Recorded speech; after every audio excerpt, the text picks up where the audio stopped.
പള്ളി ഇമാമുമാർക്കും ഇതര ജീവനക്കാർക്കും ശമ്പള വർധനവ് പ്രഖ്യാപിച്ച് UAE ഭരണകൂടം. UAEയിലെ മസ്ജിദ് ജീവനക്കാർക്ക് 50% പ്രതിമാസ സാമ്പത്തിക അലവൻസ് നൽകാൻ President Sheikh Mohammed bin Zayed Al Nahyan നിർദ്ദേശം നൽകി.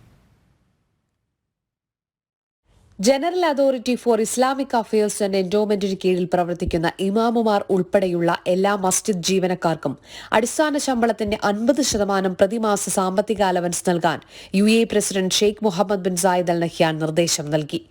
വൈസ് പ്രസിഡന്റും ഉപപ്രധാനമന്ത്രിയും പ്രസിഡൻഷ്യൽ കോടതി ചെയർമാനുമായ Sheikh Mansour bin Zayed Al നഹ്യാന്റെ മാർഗനിർദ്ദേശങ്ങൾക്കും പിന്തുണയ്ക്കും കീഴിലുള്ള ഈ അലവൻസ് എല്ലാവരുടെയും പ്രതിമാസ ശമ്പളത്തിനോടനുബന്ധിച്ച് ലഭിക്കുമെന്ന് അധികൃതർ പറഞ്ഞു.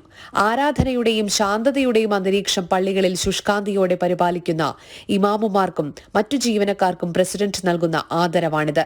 പള്ളി ജീവനക്കാർക്ക് സ്നേഹാദരവുകൾ നൽകുന്ന ജനങ്ങളോട് President Sheikh Mohammed bin Zayed Al നഹ്യാനും Sheikh Mansour bin Zayed Al നഹ്യാനും നന്ദി അറിയിച്ചു.